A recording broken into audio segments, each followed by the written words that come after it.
여름 많이 더웠는데 잘 지내셨습니까? 네. 반갑습니다.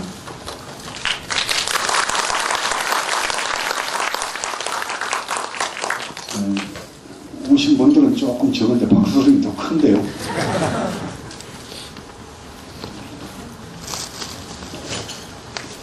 올 여름 참 많이 더웠죠.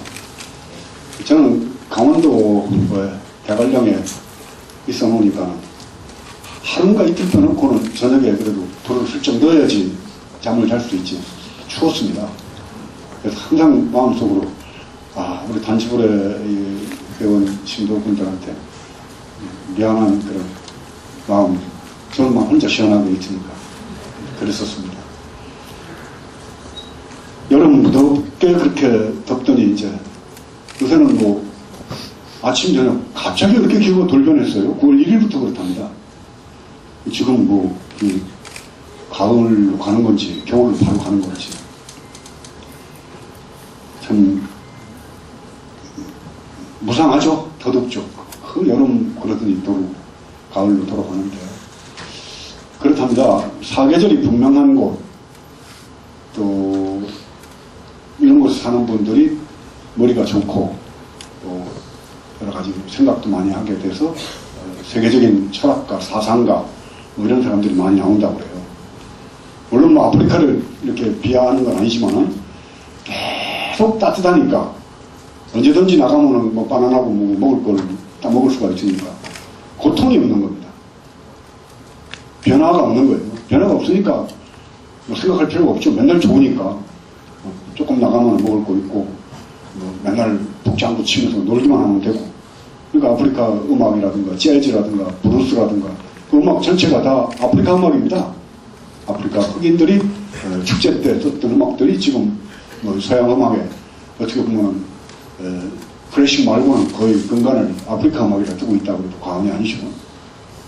변화가 없으니까 고민할 게 없어요. 근데 우리는 잎이 피었다가 파랗게 번성했다가 노랗게 낙엽이 돼가지고 결국엔 툭툭 떨어지니 도대체 사는 게 뭘까? 이런 무상한 생각을 안 할 수가 없는 거예요. 그런 의미에서도 대한민국은 어떻게 보면 대단히 축복받은 나라다. 사계절이 분명하고. 사실 알고 보면 떨어져서 돌아가서 소멸하지 않는 것이 세상에 없어요. 다 소멸합니다. 없어지고 무너지고. 그 성주괴공이라고 했죠. 이루어지고 머물고 무너지고 멸해버린다는 거죠. 성주괴공, 공으로 돌아간다. 이게 부처님 사상의 근본이기도 합니다. 이 무상 속에서 우리는 어떻게 삶을 살아야 될 것인가. 이 가을을 맞이하면서 또한 결실의 계절이라고 그러면 때로는 뭐 천고마비라고 하는데 저는 뭐 천고마비란 말은 지금도 말은 살찌고 하늘은 높다는데 뭐 말이야 가을에도 잘 못 먹으면 살찌나요? 잘 먹여야지 살찌지. 그래서 그거는 뭐 좀 말은 안 맞지만 사색의 계절, 사유의 계절, 독서의 계절 이런 말은 가을하고 잘 어울리는 것 같아요. 제가 8월 17일부터 23일까지 일본 북해도를 다녀왔습니다. 홋카이도라고 북해도라고도 하죠.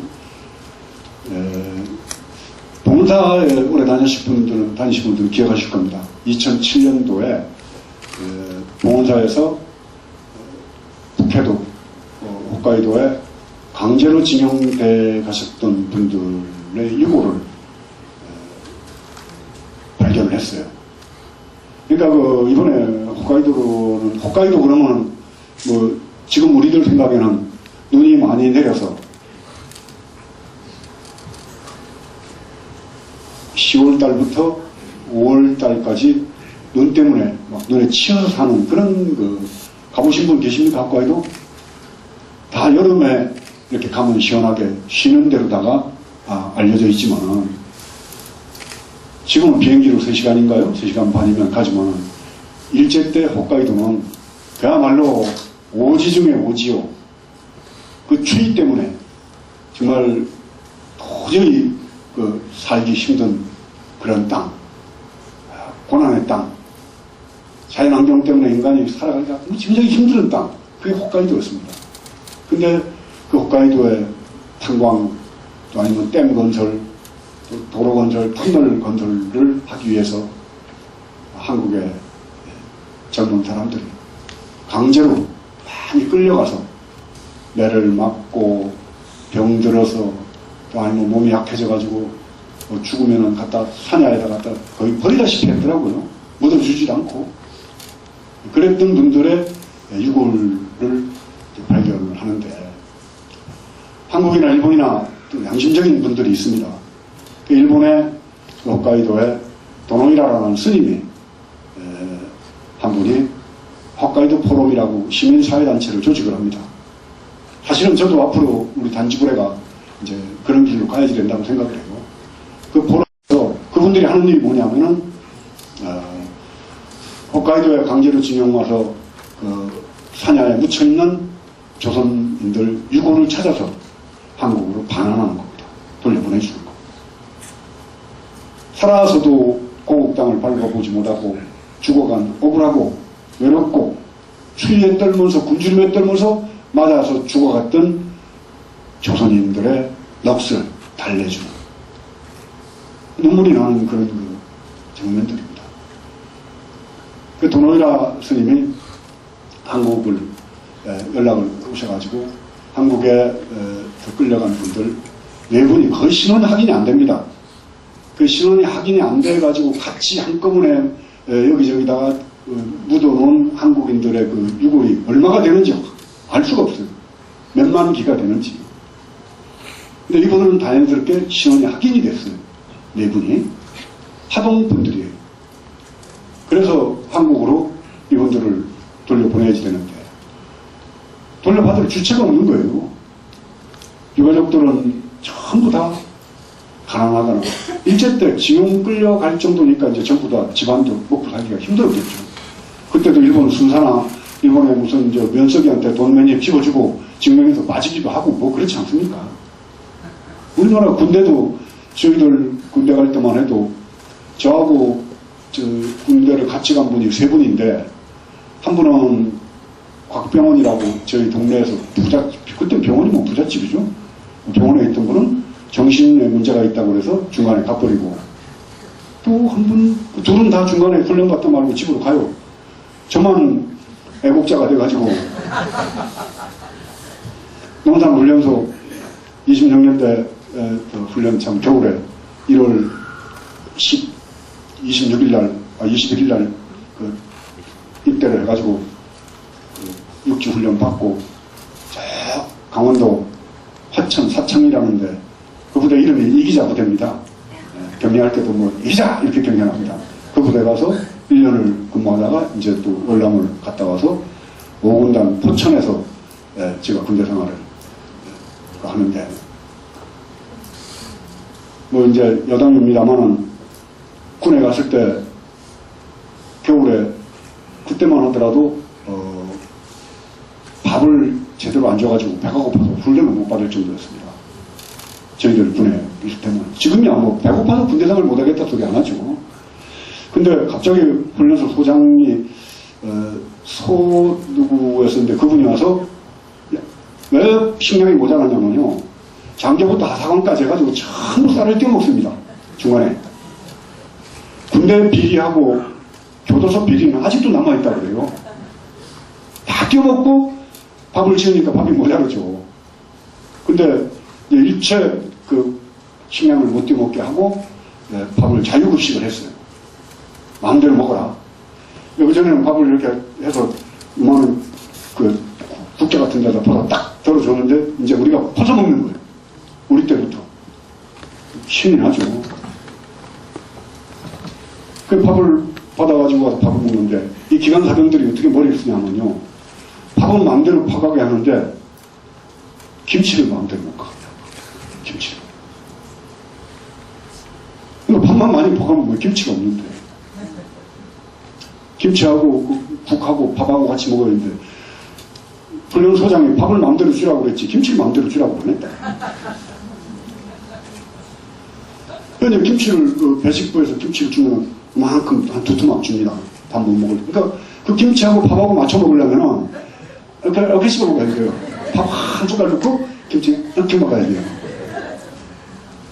쭉 앉아서 밥을 먹는데 제 옆에 덩치가 큰 불량병인데 뭐 저하고 같은 냉장고를 사용했죠.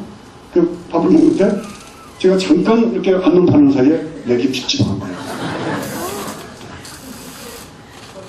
제가 어떻게 했겠어요? 그 내 김치가 없었는데 저쪽으로 가버린 거예요. 그러니까 나도 모르게 그 짐승같이 변합니다, 사람이. 배고픈 거 이런 걸 당하면. 나도 모르게 주먹이 툭 나갔습니다.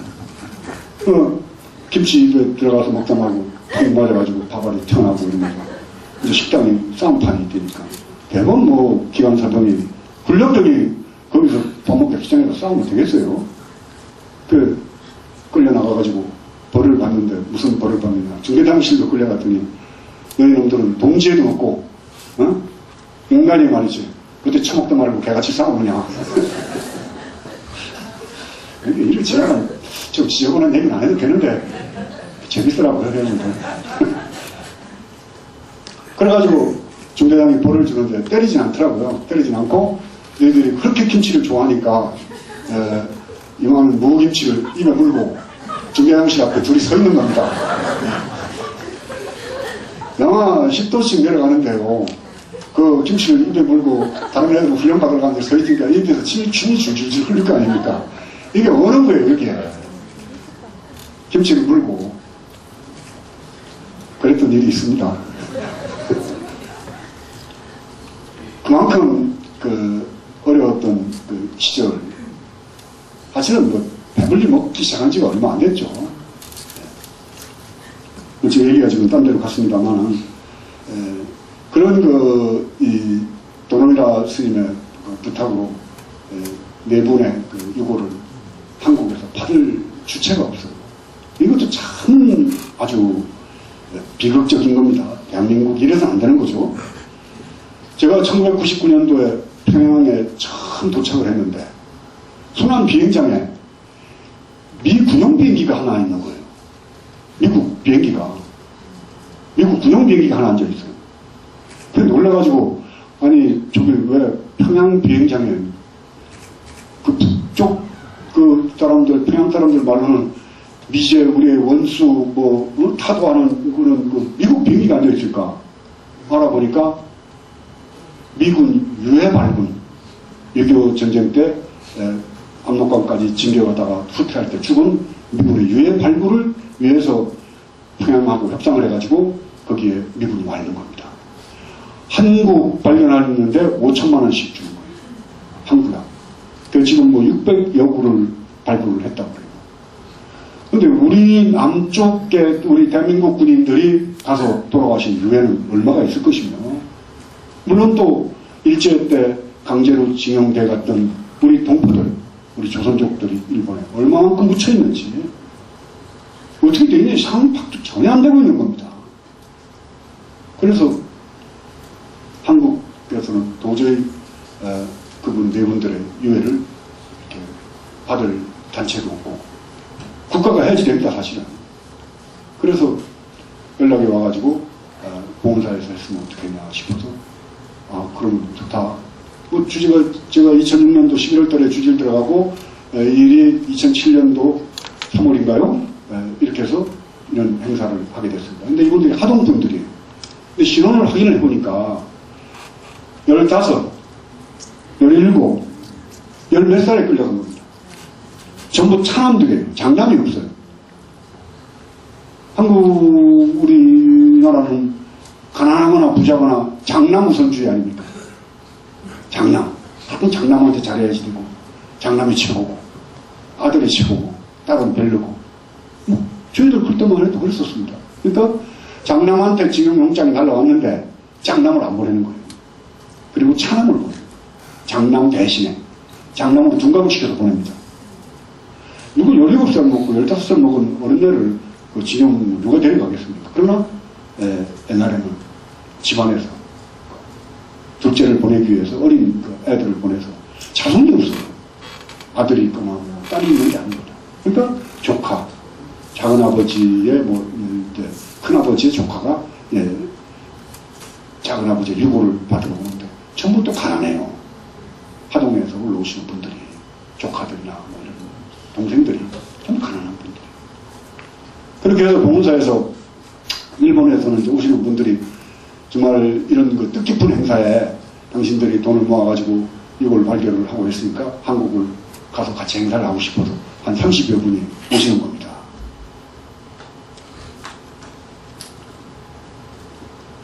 오시는데 그 이걸 발견을 해가지고 도노미라 스님하고 다 해서 이제 가족들이 오는데 한국은 주체로 오는 겁니다. 그래서 봉은사에서 그 유고를 이제 받아서 위령제를 지내고 하는 행사를 다 맡기로 했고, 일본에서 오는 분들은 얼마나 참 훌륭한 분들이에요. 본인들이 돈을 모아서 자기들이 주체가 돼가지고 한국 조선 사람들의 유고를 발견해서 한국으로 돌려보내주니까, 그것도 비행기 타고 오니까 저희가 숙박 시설, 숙소와 또 망향의 동산에 이렇게 안장을 해야 될 거 아닙니까? 안장하는 행사까지 다 봉은사에서 하기로 결정을 했습니다. 제가 주지하면서 했던 첫 번째 행사가 될 겁니다. 잘했죠? 네. 그래서 그 분들이 오시는데 비행기에서 도착 시간이 6시 반인가 그렇게 되는 거예요. 그럼 6시 반에 인천공항에 도착을 해가지고 봉은사까지 올라오면 차가 막히잖아. 그냥 올라오면. 그리고 유해를 모시고 나오려면 세관 문제도 있고 여러 가지가 있었습니다. 그때만 해도 제가 지금 감옥에 있는 원세훈 국정원장하고 좀 그렇게 지냈습니다. 그때 정부가 완전히 그 장관이 이렇게 정해지지 않았고 예정만 해놨을 때라서 그때 원세훈 국정원장이 그 행자부의 내정자였습니다. 그 전화를 걸어가지고, 아니 그 장관 내정자가 이건 나라에서 할 일인데 봉은사에서 하니까 거기에 경찰들 보내가지고 세관 통과하는데 까다롭게 하지 말고 사이카로 해서 봉은사까지 빨리 올 수 있도록 그렇게 조치를 취해주기 바란다. 그랬더니 국장이 쫓아나가가지고 공항에 나와서 그 리무진이, 장의차 리무진이잖아요.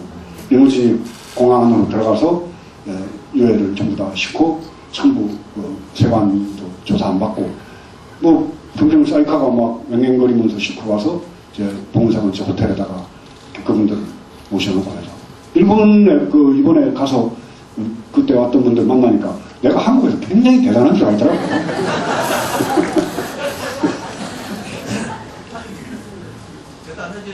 네?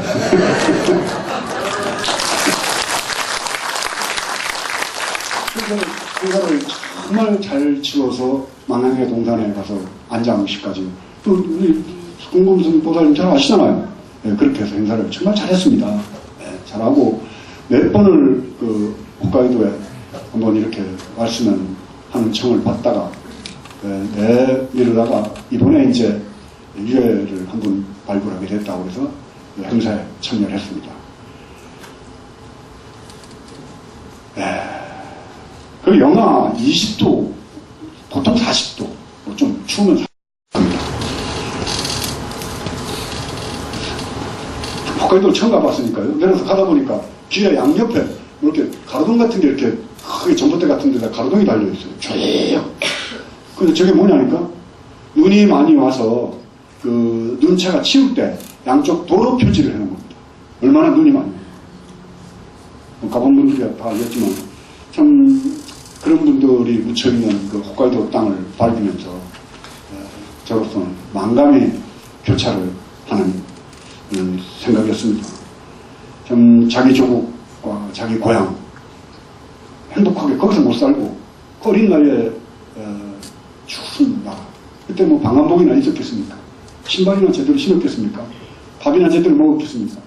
끌려가가지고 강제노역을 하다가 참 돌아가셔가지고 이름 모를 사냐에 깊이도 안 묻더라고요. 보니까 앉은 채로 갖다 묻어요. 나는 뭐 박스에 넣기도 하고 안 넣기도 하고 그렇게 해가지고 그냥 슬쩍 묻어놓은 게 주민들 증언을 위해서 이제 발굴 작업을 하는 겁니다. 여러분들이 만약에 그런 시기에 그런 일을 당했더라면 어떻게 했겠어요?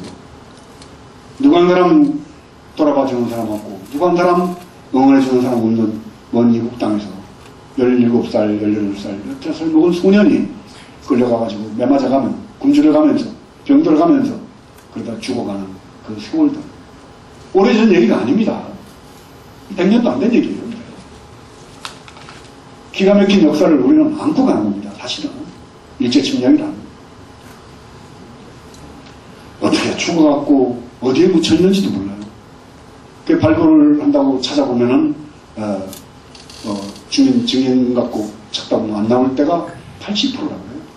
발굴되는 게 20%밖에 안 돼요. 자꾸 지형이 변해가지고. 발굴조사단장으로 갔던 김종하 교수님? 김종하 교수님? 어떤가? 이건문. 박선주 교수님. 그래. 교수님은 오랫동안 이 일을 해왔던 분이고 아주 보수적인 분이에요. 아주. 그래서 저하고 비행기를 같이 타고 가는데 아주 좌빨이 스님하고 내가 같이 간다고 굉장히 아주 딱해 했어요. 근데 그 일본 가서 이제 같은 호텔을 쓰면서 같이 밥을 먹고 저녁에 얘기하다 보니까 이번에 와가지고 스님께 너무 많은 걸 배우고 너무 많은 그 감동을 받고 간다고 하면서 사람은 이렇게 알고 봐야지 된다고 그러더라고요. 실제 상황입니다. 증인도 다 있어요, 이거는.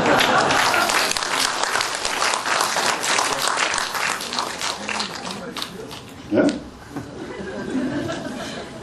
아니, 병문이가 증인이니까 좀 약하긴 하지만.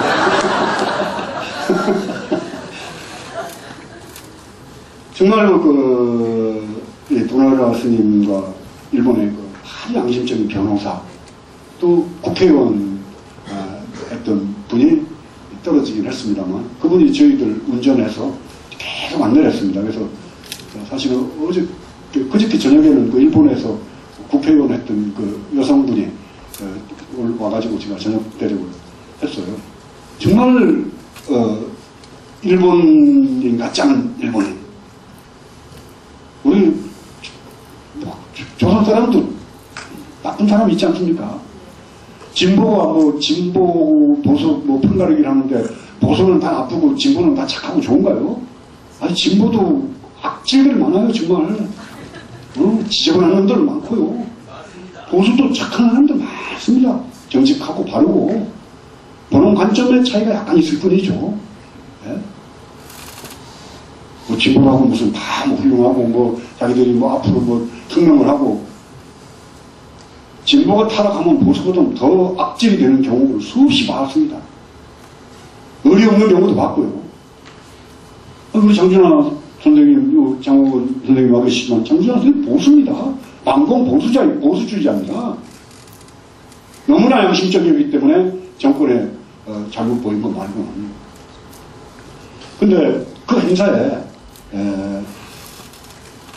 이번에 북해도에서 있었던 행사에 누구누구가 참석을 했냐면요. 조총련도 왔습니다. 민단도 왔습니다. 민단도. 총련하고 민단은 대한민국 편이고 총련은 북한 편이잖아요. 일본 사람이 참석을 했습니다. 기독교인도 참석했습니다. 천주교인도 참석을 했습니다. 종교와 민족과 사상과 이념을 다 초월해서 참석했습니다. 그 홋카이도 그 영사가 발굴장에서 제가 이제 연부를 하는데, 일본 스님들하고 연불도 하고 저하고 이제 교도를 한 번씩 하는데, 이것도 제 말은 아닙니다. 스님이 하니까 일본 스님들이 하는 게 다 죽어버리더라고요. 얼마나 목소리가 우렁우렁하고, 장사만 입고 제가 연부를, 사과세계 하면서 연부를 하니까 분위기가 막 쫙 깔리는 게 온 산천이 그냥 그 자리에 무릎을 꿇는 것 같더라고요. 증인이 있습니다. 물론 경문이지만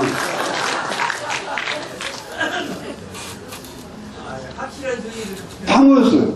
근데 총영사라는 분은 저는 사실은 일본의 총영사나 이런 분들은 거의 다 정보기관하고 다 일제하고 연관이 돼 있죠. 근데 총영사라는 사람은 한 번도 본 적도 없고 인사도 한 적이 없는데 거기 나와서 이제 이렇게 연가를 위령하는 그 조사를 한마디 하면서 다른 사람 얘기는 하나도 안 하고 한국에 오신 명진 스님께서 이렇게 오신 것을 더욱더 이 자리를 빛나게 한 사람 그렇게 얘기했지.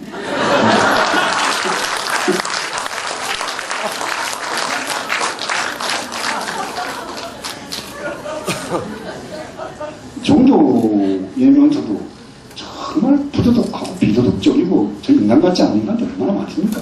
종교는 별로 중요한 게 아닙니다. 사실은 알고 보면 그렇지 않습니까? 대형교회 뭐 목사들이나 뭐 대부분의 우리 청문회는 지금 하는 짓들 보세요. 오죽했으면 내가 지금 청문장 반대편으로 나온 삼자 합당에서 나오는 도선 스님이 보훈사 직영 때 목탁친 분입니다. 직영해야지 된다고. 같은 편이었어요. 4년 동안 같이 자성원장 밑에서 중앙의장을 했습니다. 근데 지금은 이제 자성원장은 되고 뭐 본인이 원장 해야지 된다고 나오길래 제가 나오는 변을 얘기를 해라. 자성원장이 잘못하니까 나와야지 된다 그러면 잘못하면 본인하고 같이 잘못한 거예요. 자성원장은 또 보선 스님이 불출마하면 자기도 불출마하겠다. 아니, 나는 이런 목적을 갖고 불교를 위해서 이렇게 일했는데 하다가 지금 중간에 그만둘 수가 없으니까 내가 한 번 더 해야겠다. 재임해야겠다. 이래지 되는 거예요. 제가 그만두면 나도 그만두고 제가 나오면 나도 나오겠다. 너무 기가 막힌 거예요. 그래서 제가 표현을 그렇게 했습니다. 이거 아군도 조건도 없습니다. 꼭 어디 먹을 거 놓고 막 몰려다니는 개떼 같다. 개떼. 개떼가 막 물러가다가 옆에 누가 받자고 옆에는 물어요. 제가 그동안에 뭐 잘못된 거에 대해 비판도 하고 여러 가지 질타를 했습니다만 알고 보니까 개한테 짖지 말아라. 개한테 물지 말아라. 개한테 똥 먹지 말라고 같은 그런 격이 돼버렸어요. 조은일이 이전에 인간으로서도 형식적으로 이해가 안 가는 집단이 지금 조회동 집단이 돼버린 겁니다. 오늘 원칙도 없어요. 의리도 없어요. 조폭은 그래도 의리라도 있죠. 종교라는 거 이거 필요 없는 겁니다. 이렇게 사실은. 물론 지난번에도 말씀드렸습니다만 종교 때문에 전쟁을 얼마나 났습니까? 살상의 원인 중에 90%가 종교 때문에 일어났던 전쟁으로 봅니다. 역사 속에서. 저는 단지불회가 지향하는 거는 무슨 뭐 저를 믿고 저를 따르고 이건 아닙니다. 제가 하는 말이 그래도 여러분들이 미처 생각하지 못했던 부분들을 이렇게 다시 들추어서 여러분들에게 반조하게끔 만들어준다고 생각하시면 이 자리에 오셔도 됩니다. 그렇지 않고 여러분들이 스스로 집에서 책을 보고 정진하고 앉아서 고민하고 생각해서 여러분들이 참 이렇구나 하면서 지혜롭게 살아갈 수 있다면 제라도 갈 필요 없고 교회도 갈 거 없습니다. 그리고 내가 나한테 들어오는 그 수입의 한 10% 정도를 이웃을 향해서 쓴다. 좋은 사람들에게 쓴다. 가난한 사람들을 위해서 쓴다라고 생각하면은 그분이야말로 부처님의 제자요, 예수님의 제자요, 그분이야말로 세계 3대 정제 몇 대 종교 다 모아놓은 것하고 똑같은 그런 종교의 입장을 갖고 있다고 저는 당연합니다.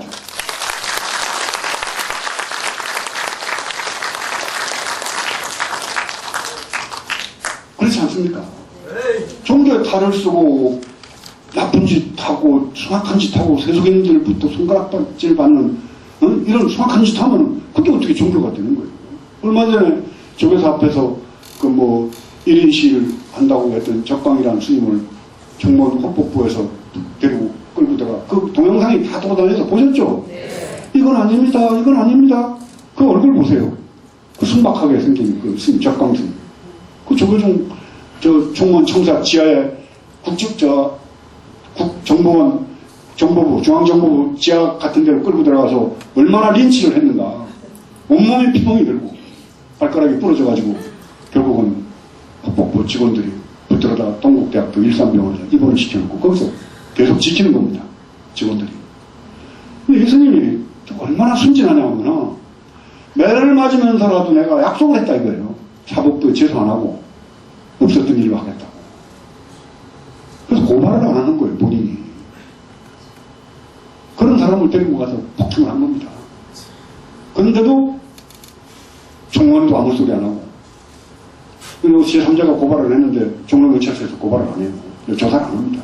이게 대한민국 국가는 물론 뭐 조계종이나 대한민국이나 똑같아요. 정말 단지 불회가 앞으로 뭐 우리 여기 정동영 의원님도 계시고 장홍원 선생님이나 민영진 우남 선생님 그 기념사업 회장하는 분도 와 계시고 여러분들이 와 계십니다. 저희 봉헌사 신도분들도 많이 계시고 한데 저는 그 홋카이도 포럼 같이 이런 모임이 정말 그 외롭게 힘들게 사는 살아있는 분들과 돌아가신 영혼들까지 위로해 줄 수 있는 그런 힘 있는 그런 그 모임으로 이렇게 자꾸 발전해 나가기를 바랍니다. 북해도에서 3박 4일 일정을 끝내고 동경으로 갔습니다.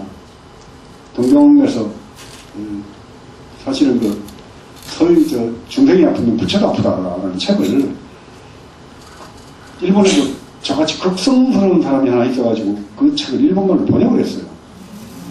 그래가지고 출판기념회를 했습니다. 도쿄에서. 근데 뭐 책은 많이 안 나가나 봐요. 남 욕한 책이 그 많이 나가면 쓰겠습니까? 기록으로 남기는 거죠. 근데 가보니까 그 저를 안내했던 분이 국립박물관을 저를 안내를 해서 데리고 갔는데 불상, 석탑, 도자기 너무 좋은 작품들이 많은 거예요. 그리고 오쿠라 호텔이라고 들어보셨죠? 일본에서 했던 그 호텔 가보니까 그 호텔에는 호텔 그 건너편에 뒤에 있는 그 전시관에는 한국에서 약탈해간 일제 때 탑이 너무 좋은 탑이 있어요. 석굴암에 불국사 석가탑보다 더 저는 훌륭해 보이더라고요. 그런 탑도 보고 오면서 이렇게 강탈당한 문화재를 보면서 나라가 과연 국가라는 건 뭘까? 국가가 뭘 해야 되는가? 국가에 대해서 한 번 더 생각하게 되더라고요. 어젯밤에 뭐 추정 60분인가에 그 서울시청 남매 간첩단 사건에 대해서 실상을 추적해서 나오는 거 보셨습니까? 네. 그 전부 조작해서 만들어낸 겁니다. 조작해서. 무죄 판결 났습니다. 제가 봉헌사에서 잘한 일 중에 하나가 진도 간첩단 사건, 또 안면도 간첩단 사건, 또는 각종 간첩단 사건으로 해서 간첩이 됐던 분들, 판결 받은 분들, 60일 짓걸려가지고 두드려 맞고 고문당하면서 허위로 자백한 분들, 그렇게 해서 간첩이 된 분들이 민주화가 되고 세상이 바뀌면서 너무 억울해서 다시 재심 청구를 해가지고 무죄 판결을 받았습니다. 무죄 판결을 받다 보니까 국가에서 그분들의 징역살이에 대해서 보상을 해줘야 돼요. 그래서 어떤 분은 10억씩도 받고, 그러나 뭐 20년, 30년씩 두드려 맞고 간첩으로 몰려가지고 자기 고향에 살지도 못하고 타향으로 가가지고 간첩의 딸, 간첩의 아내, 간첩의 아들로 사회적 진출을 하나도 못하고 다 맡겨 있는 상태로 몇십 년씩 산 분들한테 100억을 주고 1000억을 준도 그게 보상이 되겠습니까마는 그래도 그 돈을 받고 무죄 판결을 받은 것 때문에 부둥켜 안고 우는데 그분들이 너무 정신적으로 그런 그 충격을 받았기 때문에 정신과 치료를 받아야지 돼요. 그래서 정혜신 박사가 그분들을 상담하면서 장소가 없다는 거예요. 그래서 나무도 있고 이렇게 종소리도 들리고 북소리도 들리고 하는 경우 그분들이 그걸 편애한다. 그래서 봉헌사에 장소를 빌려줄 수가 없느냐. 사실 그게 무슨 저하고 무슨 상관이 있겠습니까? 그러나 흔쾌히 언제든지 필요할 때 와서 이 장소를 사용하시고 또 후원에서는 그분들 와서 상담할 때마다 뭐 봉헌사에 넘쳐나는 게 떡하고 과일 아닙니까? 과일하고 떡하고 막 듬뿍듬뿍 갖다 드려요. 그분들이 너무 눈물 흘리면서 고마워했습니다. 지금도 봉헌사 그때를 잊지 못해요. 그래서 그분들이 돈을 모읍니다. 돈을 모아가지고 10억 이상을 모았어요. 모아가지고 진실의 힘, 진실이 결국은 거짓을 이긴다라고 해서 진실의 힘이라는 재단을 하나 꾸리고 저를 보고 이사장을 맡아달라고 하더라고요. 제가 그때 뭐라고 그러지 합니까? 아니 간첩도 아니고 가짜 간첩인데 억지로 만든 간첩이잖아요. 국가에서 공권력으로 두드려 패고 고문하고 해가지고 그럼 나보고 가첩단 간첩단이 아니고 가첩단 두목이 있다라는 거냐. 참 이 명예로 간첩단 같은 거 좀 해볼 만한데 가축단은 좀 그렇다. 그래서 농담하면서 제가 진실의 힘 이사장을 2년을 하면서 그분들과 참 같이 울고 웃고 하면서 만나고 위로해드리고 하면서 하다가 이제 지난번에 이제 그 이사장직을 이거는 이제 명예로다 하는 게 아니고 직접 여러분들이 꾸려나가라 해서 진도간첩단 잡고 농협에 개장으로 있다가 간첩으로 몰립니다. 그 20년 징역을 살아요. 거기 무슨 뭐 처남이고 뭐 형님이고 다 끌려가서 가족 간첩단이에요. 박서군이라는 분이 그 이사장을 만든 걸로 하고 저는 이제 가첩단에서 나왔습니다. 이제. 고문, 가첩 고문입니다, 지금은. 국가가 저지른 이런 그 만행들 누가 보상을 합니까? 국가가 저지른 겁니다. 이석기 그 이번에 국가내란 업무 선동 사건을 보면서도 국가가 그렇게 발표하면 국민들이 다 믿어야 돼요. 아, 저런 나쁜 놈들 봤나? 어떻게 대한민국에서 그리고 이석기 이 의원도 국회의원이면 국회의원에 맞는 품에 맞는 발언들을 했어야지 되는 거예요. 네? 그러나 국회의원답지 않은 발언을 통해서 그런 빌미를 줬고 그것이 이제 국가내란 업무 및 북한과 연계된 간첩단 사건으로까지 비화된 조짐을 보이는데 이런 일이 생기면 무조건 국가를 믿어야 됩니다. 근데 그걸 못 믿게 만든 건 누굽니까? 공권력이에요. 국가기관이 못 믿게 만든 겁니다. 그동안에 저질렀던 공권력의 힘으로 간첩을 만들어서 무죄 판결을 난 게 거의 다입니다.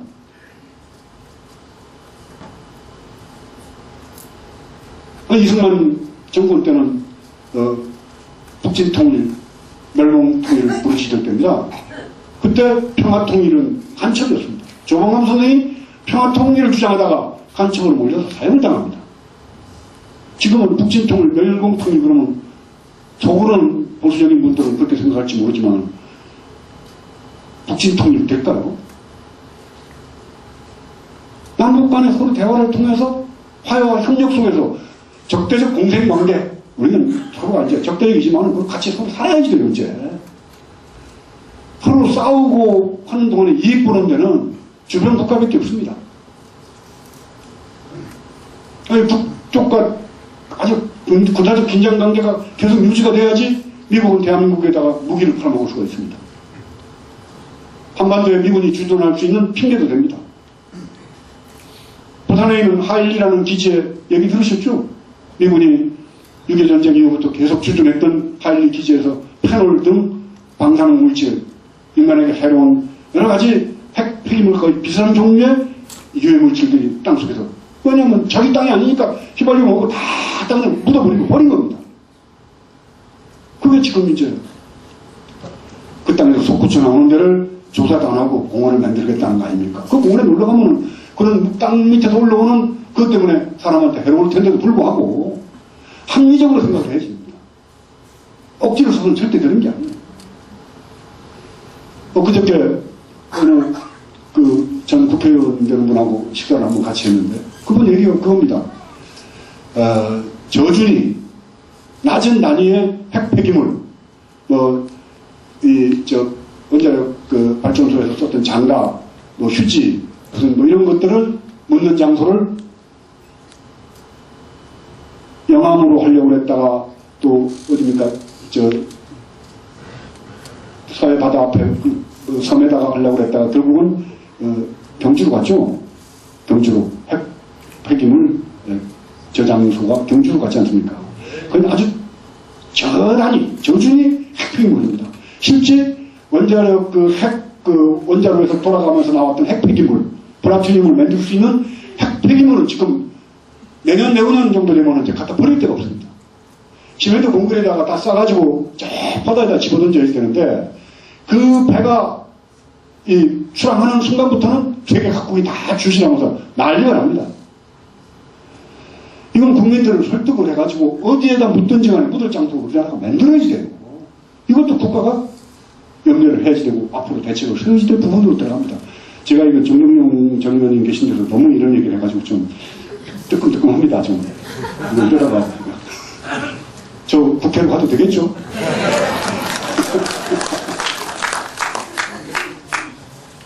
그러면 국가 내란 음모 사건에 대한 그것도 사실은 공권력을 믿지 못하게 만드는 겁니다. 국정원이 경찰 김용판이라는 경찰청장하고 같이 합대를 해가지고 선거에 개입했습니다. 틀림없이 개입한 겁니다. 이걸 만약에 아니라고 그런다면은 이거는 손바닥으로 하늘을 가리려고 하는 거예요. 제가 뭐 매체하고 인터뷰를 하면서 박근혜 대통령은 대통령직 수행을 못하더라도 진실을 밝혀야지 된다. 다 드러내야 됩니다. 국정원에도 이렇게 했고 이렇게 댓글 달았고 이렇게 나쁜 짓을 했다. 나는 그 덕을 봤을지도 모른다. 확실치는 않지만 그러나 진실을 밝히겠다. 다 던져놔야 됩니다. 그리고 국민들한테 내가 이런 진실을 밝히는 작업을 5년 동안 하겠다. 국민들이 국민투표를 해야지 됩니다. 나를 더 이상 하지 말라면 안 하겠다. 더 안 하면 대통령 하겠다. 이런 과정을 거쳐서 국민 합의를 끌어내는 게 중요합니다. 근데 대한민국 국민이라는 게 참 인정이 약합니다. 정직하게 얘기를 하면서 딱 내놓으면 무조건 이깁니다. 박근혜 대통령. 안 그러겠어요? 네, 그런 과정을 거쳐서 국민들로부터 신뢰를 얻고 신뢰를 얻은 바탕으로 국가정책을 시행해 나갑니다. 부자들도 세금 많이 내라. 가난한 사람 너무 복지 얘기하지 말아라. 복지 너무 하다 보면 나라 망한다. 빚이 얼만데? 천조입니다. 국가부채 천조. 공공기업 부채 천조. 개인부채 천조. 이거 다 누가 갚을 거예요? 위기입니다. 위기. 이런 거 설명을 해야 됩니다. 국민들한테. 텔레비에 나와서 눈물 흘리면서 도와주십시오. 대통령은 한 번 더 치고 바뀌고 뒤죽박죽 하면은 진보보도 싸움해가지고 나라가 엉망이 됩니다. 더 이상 희망 없는 나라가 돼요. 그러나 박근혜 대통령이 정직하게 본인이 항상 얘기했던 정직과 신뢰, 원칙 가지고 국민들 앞에 다 드러내놓고 내가 시킨 건 절대 아니다. 그러나 국정원이 그렇게 해서 내가 덕을 봐줄지도 모르겠다. 그래서 난 국민들에게 묻겠다라고 다 던져버리면 됩니다. 던지고 비움의 힘이 욕망의 힘을 이기는 길로 가야 되는 거예요.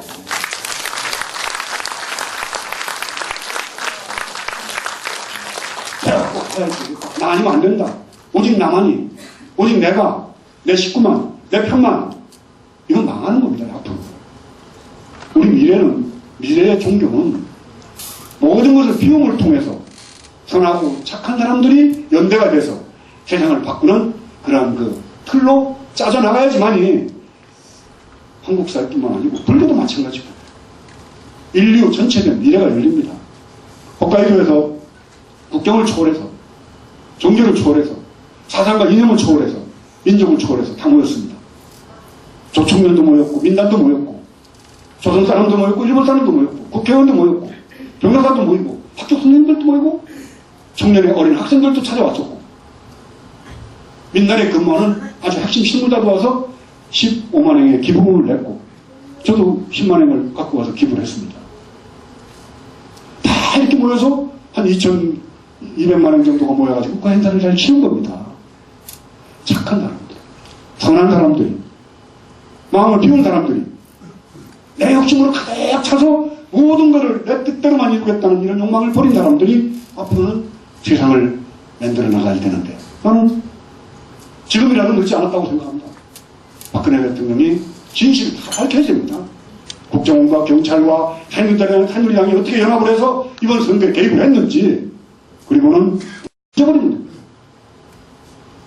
근데 만약에 국민들이 박근혜 대통령 안 된다고 그러면 대한민국 보수 진보 충돌로 인해가지고 결국은 같이 폭삭 망하는 길로 간다는 것을 다 압니다. 저부터라도 만약에 그런 경우가 생긴다면 절대적으로 박근혜 대통령을 지지할 용의가 있습니다. 네.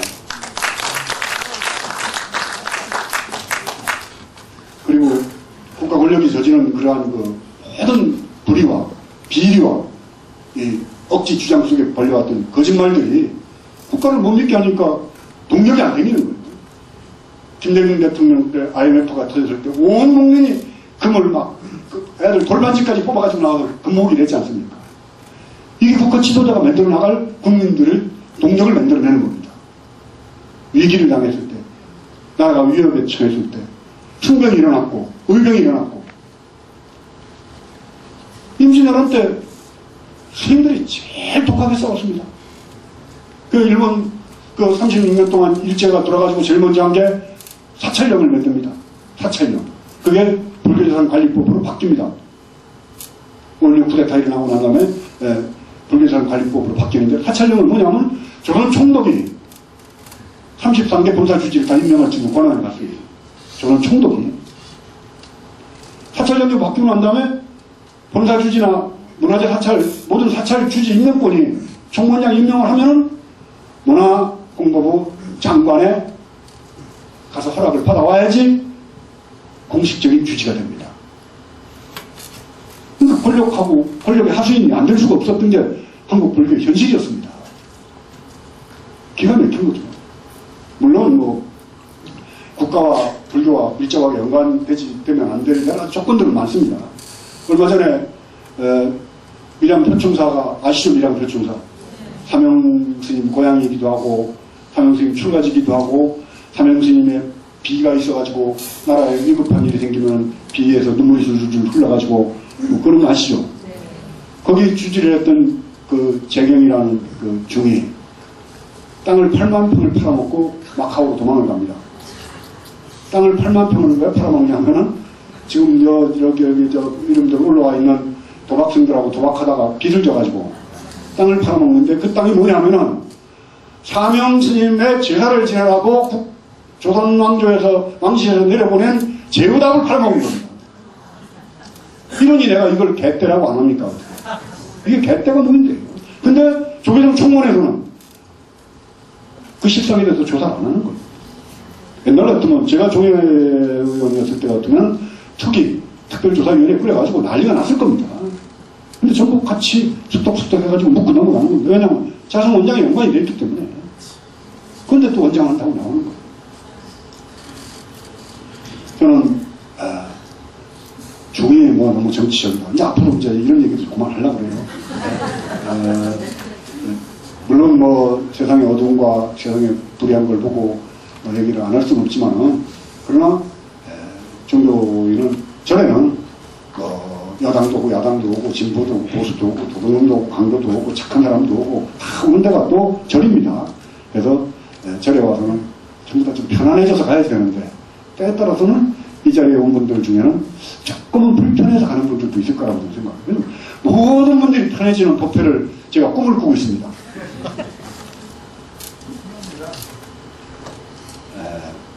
이런 얘기를 왜 말씀을 드리냐면, 일본 정부도 마찬가지고 한국 정부도 마찬가지입니다. 과거에 대한 가혹한 자기 반성을 필요로 합니다. 그래야지만이 감동이 있고 감동이 옵니다.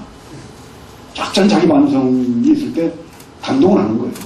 잘못이 아직 없는 사람보다 엄청난 잘못을 저질렀는데 진심으로 눈물 흘리면서 사과하고 참회하고 괴로워하는 그 모습이 사실은 세상을 바꾸는 힘이라고 저는 생각을 해요. 난 박근혜 대통령 원칙과 신뢰와 소신을 트레이드 마크로 하는 박근혜 대통령이 그런 감동을 주는 대통령이 됐으면 하는 그런 기도 우리 합시다. 박수 치고요.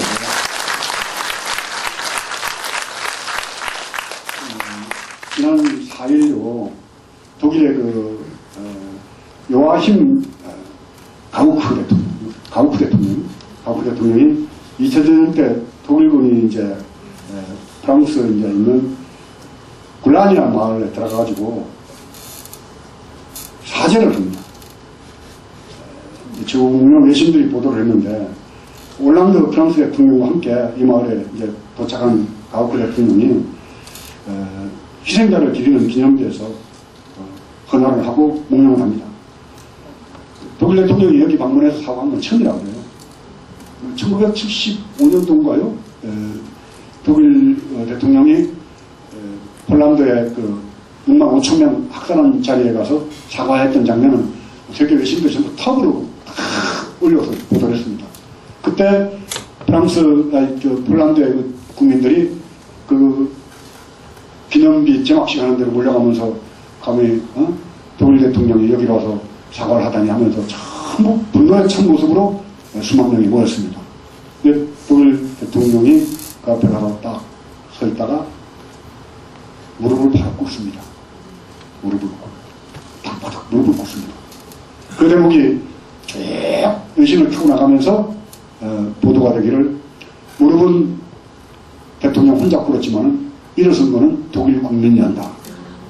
멋지죠? 네. 무릎은 대통령 혼자 꿇었지만 독일 국민들은 일어서게 됐다. 이제 부끄러움으로부터 벗어났다는 얘기예요. 일본도 그래야지 돼요. 일본도 맨날 잡아뛰고 거짓말하고, 거기에 대한 책임이 우리 한국 정부에 또 있습니다. 네.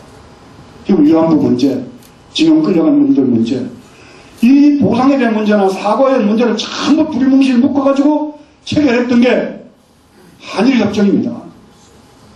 제대로 보상도 못 받고. 그러니까 일본에서는 그때 다 보상하고 다 끝냈는데 왜 지금 와서 얘기를 안 하냐는 겁니다. 그래서 국가라는데 두고 후회할지, 이것들이 오랜 세월을 두고 우리 국민들로 하여금 가슴 아프게 만들고 상처받게 만들고 괴롭게 만드는 그런 결과를 가져오기 때문에 지도자를 잘 뽑아야지 되는 거고, 지도자 선택을 잘해야지 되고. 이 독일 대통령이 나치군이 여성, 아동, 그게 1944년이니까 전쟁 끝나기 1년 전이죠. 1년 전에 그 마을에 들어가서 교회에다가 부녀자들을 어린 데까지 다 집어쳐놓고는 독가스를 거기다 퍼부대는 거예요. 그리고 불을 지려버렸어요. 15세 미만 아동 205명을 비롯해서 마을 주민 642명이 목숨을 잃었어요. 독일이 저지른 2차 세계대전 참상입니다.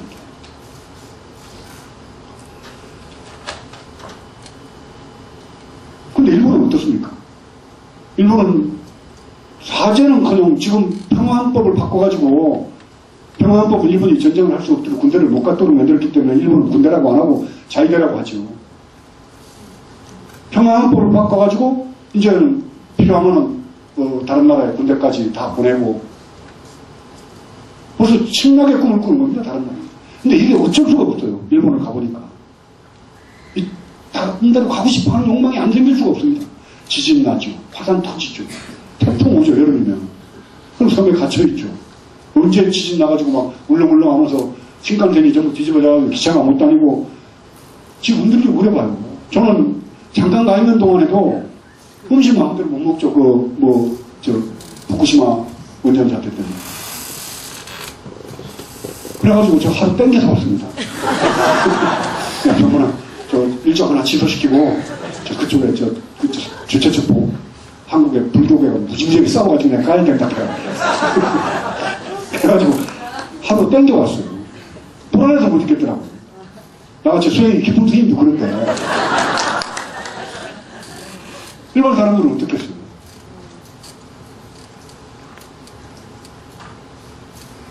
그런 일본에 대해서 과연 우리는 당당하게 일본에게 역사를 바라보고 니들 사과라고 할 자격이 있는가도 사실 우리도 우리 자신을 생각해봐야 되는 거예요.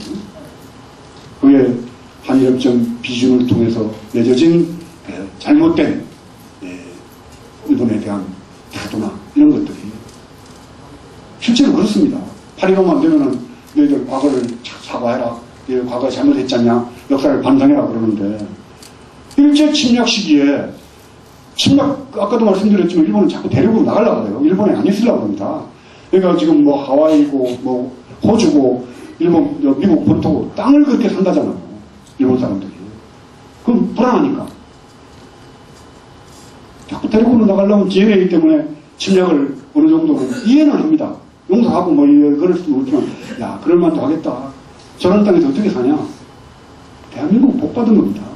근데 일제 침략 시기에 일제의 부안에 동해서 우리 조선 사람들을 탄압하거나 조선 사람들을 함부로 했던 그 세력 같이 참여하고 반성해야지. 그래서 저는 진실이 중요하다는 거예요. 그렇지 않고는 넘어갈 수가 없습니다. 일본 사람들이 우리에게 사과를 안 합니다. 이 대목을 짚지 않고는. 무섭죠. 아프죠. 얼마 전의 얘기인데, 벌써 몇십 년 전의 얘기인데, 지금 와서 친일의 문제를, 일제 침략 시기에 친일했던 문제를 또다시 끄집어내느냐. 이건 분란만 일으킨다.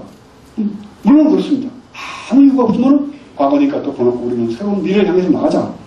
저도 적극적으로 동의합니다. 그러면 그럼 일본도 우리가 사과해라, 배상해라, 잘못했다고 해라 이 소리 하면 안 되는 겁니다. 맞습니까? 안 맞습니까? 맞습니다.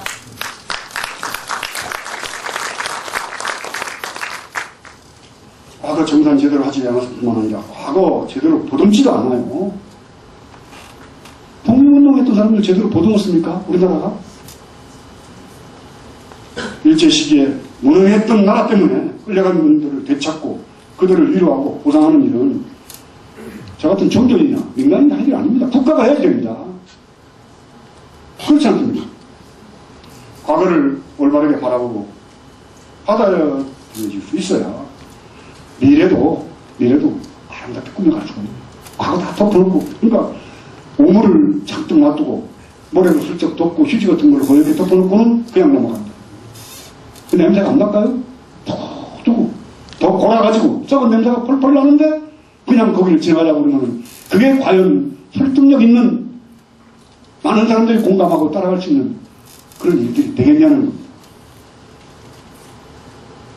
백주대낮에 이 법치국가에서 중을 끌고 들어가서 중본부에 가서 지하에 국정원 중앙정보부 같은 데 끌고 와서 두드러 패가지고 발가락을 분지르고 온몸에 피멍이 들어도 그런데 도법이라는 인간은 생명평화, 상생, 화해상생 기가 막힙니다. 다 거기 또 박수치고 따라다니고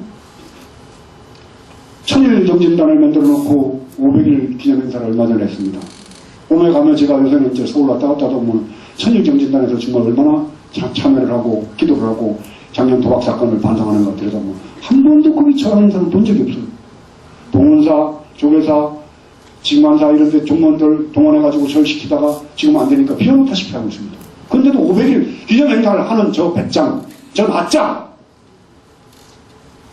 이게 세상이 이만큼 뻔뻔해진 겁니다. 이 뻔뻔함을 용서하는 우리들 기가 막힙니다.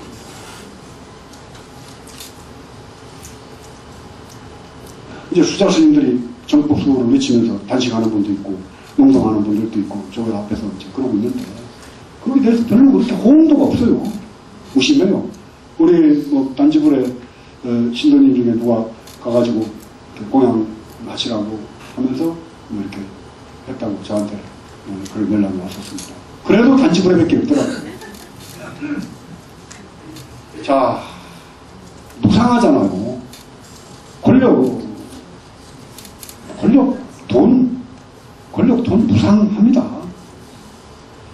여러분들은 뭐 잘 모르시겠지만 저한테 이제 비밀이 하나 있는데요.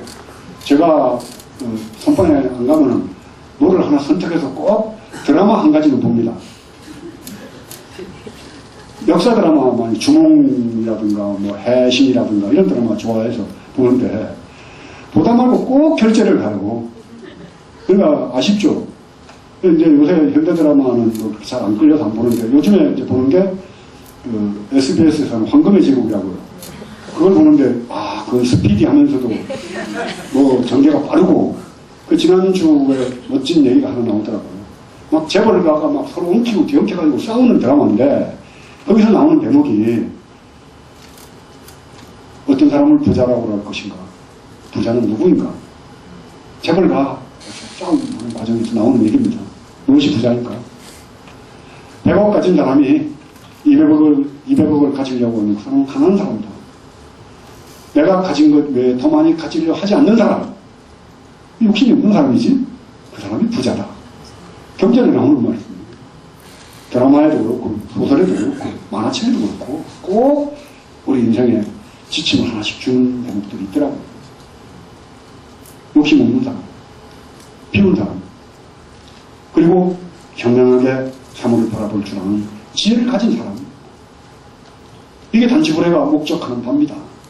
사상과 이념과 인정과 국경과 종교를 다 초월해서 정말 비워진 사람, 비움으로부터 나오는 지혜로움을 사회적 실천을 통해서 이익 인천, 국회의원들과 함께 인천, 하늘과 땅에 이익이 되게 하는 그런 사람들. 하늘, 우리 인간계를 벗어난 세계를 다 하늘로 본다면은, 뭐, 홋카이도에 묻혀있는 억울한 영혼들을 위로해주고, 고향에 모셔와서 같이 묻도록 하는. 그래서 이제, 우리 정동영 의원님이나 또, 다 계시지만은, 저는 그런 생각이 들더라고요. 일본에 그 강제징용으로 끌려갔던 분이나 이렇게 된 분들을 다 모아서 살아서라도 한번 갔으면 하고 원하던 금강산 신계사에다가 남북이 합쳐가지고 위령탑 만드는 거를 내가 만약에 총원장이 되면 그 일을 한번 해보고 싶다.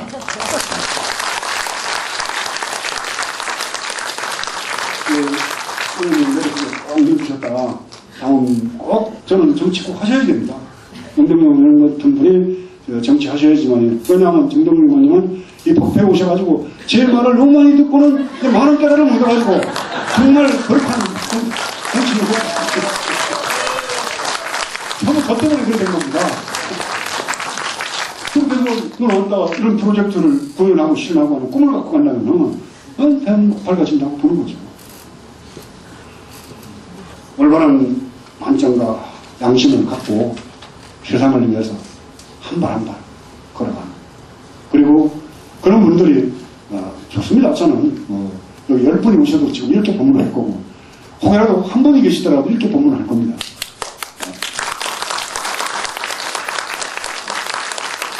많이 모이면은 좀 큰 장소, 뭐 좀 덜 모이면은 또 좀 적은 장소로 해서라도 이렇게 우리가 단지구에 가야 될 지향을 밝히면서 걸어가고, 정당한 문제나 뭐 이런 문제는 저로서는 이제 이게 내가 이렇게 들어서야지 될 참 자리인가.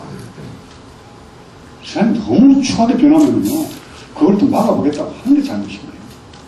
때에 따라서는 좀 지켜보는 것도 한 방법이라는 생각이 듭니다. 그래서 올 겨울에는 안거를 들어가고 싶어요. 저도 수행을 하면서 여러분들과, 물론 뭐 지금도 여러분들과 더불어 함께 수행한다고 생각하지만, 그래도 시간이 꽉 짜여진 데 가서 대중 스님들하고 바로 피고 아침에 같이 이렇게 물 모시고, 그게 제일 편해요. 제일 좋고.